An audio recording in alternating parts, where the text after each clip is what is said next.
Ce qui est en train de se jouer en ce moment pourrait redessiner toute la carte du Moyen-Orient et passer complètement sous les radars du grand public. Parce que pendant que tous les regards sont tournés vers Gaza, pendant que l'attention mondiale reste focalisée sur un front bien précis, un autre acteur est en train d'entrer dans la partie. Un acteur qu'on pensait secondaire. Un acteur qu'on imaginait limité à son propre conflit. Et pourtant, à plus de 1500 kilomètres d'Israël, depuis les montagnes du Yémen, des missiles sont lancés, des drones traversent des milliers de kilomètres, des menaces ciblent désormais des routes maritimes stratégiques. Ce n'est pas une démonstration symbolique, c'est une démonstration de capacité. Et derrière tout ça, il y a un nom que beaucoup découvrent à peine. Les Houthis, un groupe armé qui jusqu'ici était surtout connu pour une guerre locale, loin des grandes puissances médiatiques. Mais aujourd'hui, quelque chose a changé. Leur terrain de jeu s'élargit, leur stratégie évolue, leur message devient global. Et surtout, leur cible dépasse désormais largement leurs frontières. Ce qui est inquiétant, ce n'est pas seulement l'attaque en elle-même, c'est ce qu'elle signifie. Parce que dans cette région du monde, les conflits ne restent jamais isolés très longtemps. Chaque action déclenche une réaction. Chaque frappe peut provoquer une escalade. Chaque nouvel acteur peut transformer l'équilibre fragile en véritable chaos. Et là, pour la première fois depuis longtemps, un groupe situé aussi loin décide de frapper directement Israël. Pas indirectement, pas symboliquement, directement. Alors forcément une question se pose. Pas dans quelques semaines, pas dans quelques mois. Maintenant, est-ce qu'on est en train d'assister à un simple épisode de plus dans un conflit déjà complexe, ou au début d'un engrenage beaucoup plus dangereux, un engrenage où les fronts se multiplient, où les alliances s'activent, où les lignes rouges deviennent floues? Parce que si ce mouvement continue, ce ne sera plus seulement une guerre, ce sera une extension du conflit à l'échelle régionale. Et à ce moment-là, personne ne pourra dire qu'il ne l'a pas vu venir. Pour comprendre ce qui est en train de se passer, il faut s'arrêter sur un acteur souvent mal compris, et surtout largement sous-estimé, les Houthis. À première vue, ce sont des rebelles locaux, issus du nord du Yémen. Un mouvement né dans les années 1990, avec une base religieuse et politique bien ancrée. Mais réduire les Houthis à un simple groupe rebelle, ce serait une erreur. Parce qu'au fil des années, ils ont complètement changé de dimension. Au départ, leur combat est local. S'opposer au gouvernement yéménite, dénoncer la corruption, revendiquer plus de pouvoir pour leur communauté. Puis tout bascule en 2014. Ils prennent la capitale, Sanaa. Le gouvernement s'effondre et le pays plonge dans une guerre civile brutale. Très vite, le conflit dépasse les frontières du Yémen. Une coalition menée par l'Arabie saoudite intervient militairement. Les bombardements commencent. Le pays devient un champ de bataille. Et au milieu de ce chaos, les Houthis ne disparaissent pas. Ils se renforcent. Comment? Grâce à un soutien stratégique clé. Iran. Ce soutien n'est pas toujours direct ou officiel, mais il est largement documenté. Formation militaire, transfert de technologie, soutien logistique, inspiration idéologique. Résultat, les Houthis ne sont plus un simple groupe armé local. Ce sont désormais un acteur intégré dans un réseau régional. Un réseau qu'on appelle souvent l'axe de résistance, aux côtés d'autres groupes opposés à Israël et aux États-Unis. Et c'est là que tout devient beaucoup plus stratégique. Parce que les Houthis ont développé des capacités impressionnantes. Missiles balistiques capables de parcourir de longues distances, drones sophistiqués, capacité à frapper des infrastructures critiques, contrôle de zones clés, notamment proches de la mer Rouge. Autrement dit, ils peuvent frapper loin et perturber des équilibres bien au-delà du Yémen. Mais ce qui les rend encore plus importants aujourd'hui, c'est leur position géographique. Ils sont installés à proximité d'un des passages maritimes les plus stratégiques du monde. Et ça, dans un contexte de tension régionale, c'est un levier de pression énorme. Pendant longtemps, ils étaient perçus comme un problème local. Aujourd'hui, ils deviennent un acteur régional. Et maintenant, avec leurs actions contre Israël, ils cherchent clairement à s'imposer sur la scène internationale. Ce n'est plus seulement une guerre civile au Yémen. C'est une pièce d'un puzzle beaucoup plus large. Un puzzle où chaque acteur joue un rôle. et où chaque mouvement peut avoir des conséquences bien au-delà de ce qu'on imagine. Alors pourquoi les Houthis, basés au Yémen, décident-ils soudainement de viser directement Israël? À première vue, ça peut sembler illogique. Les deux ne partagent pas de frontières. Ils ne sont pas en guerre directe historique. Et pourtant, les attaques existent. En réalité, pour comprendre, il faut changer de grille de lecture. Parce que ce conflit n'est plus seulement local. C'est un jeu d'alliance, un rapport de force régionale, une guerre d'influence. Depuis le déclenchement du conflit entre Israël et le Hamas, un phénomène très clair apparaît. Plusieurs groupes armés, liés ou proches de l'Iran, entrent progressivement dans la dynamique. On parle ici d'un réseau d'acteurs qui, même s'ils sont séparés géographiquement, partagent des intérêts communs, une idéologie et parfois un soutien stratégique.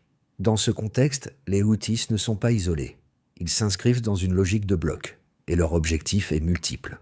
D'abord, il y a une dimension politique et symbolique.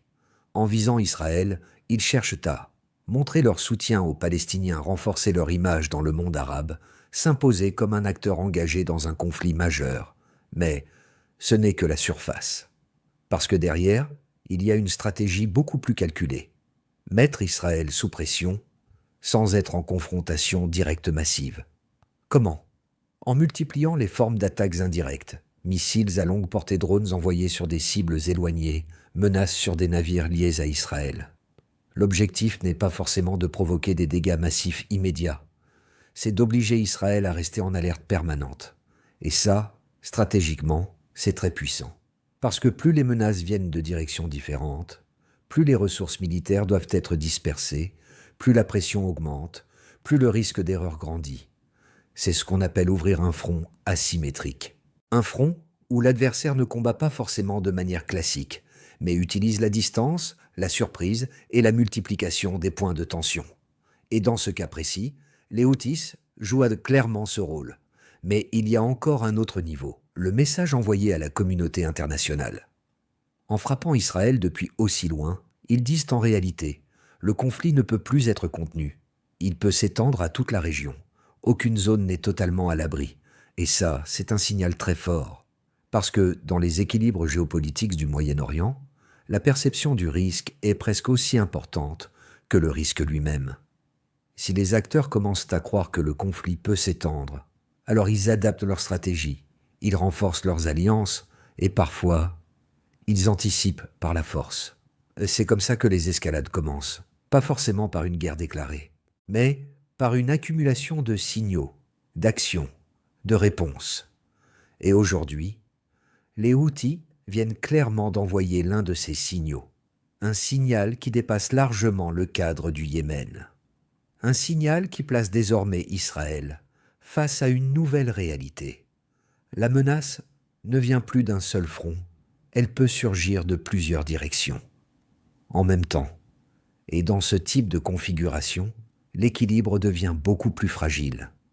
Mais là où la situation devient vraiment critique, ce n'est pas seulement dans les frappes contre Israël, c'est en mer, plus précisément dans une zone stratégique que beaucoup connaissent mal, la mer Rouge. Sur une carte, ça peut sembler lointain, presque secondaire, mais en réalité, c'est l'un des axes les plus vitaux du commerce mondial. Chaque jour, des dizaines de navires y transitent. Pétrole, gaz, marchandises, conteneurs, tout passe par là. Et surtout, cette mer est connectée à un point clé, le détroit de Bab el-Mandeb, un passage étroit, stratégique, indispensable. Si ce passage est perturbé, c'est toute une partie du commerce mondial qui ralentit. Et devine quoi? Les Houthis sont positionnés juste à côté. Autrement dit, ils ont la capacité de bloquer, perturber ou menacer ce flux vital. Et c'est exactement ce qu'ils commencent à faire. Attaques de navires, menaces ciblées, pression sur les routes maritimes liées à Israël. Mais là encore, il ne faut pas voir ça comme des actions isolées. C'est une stratégie de pression indirecte, parce que toucher au commerce maritime, c'est toucher à l'économie mondiale, et ça change complètement la nature du conflit.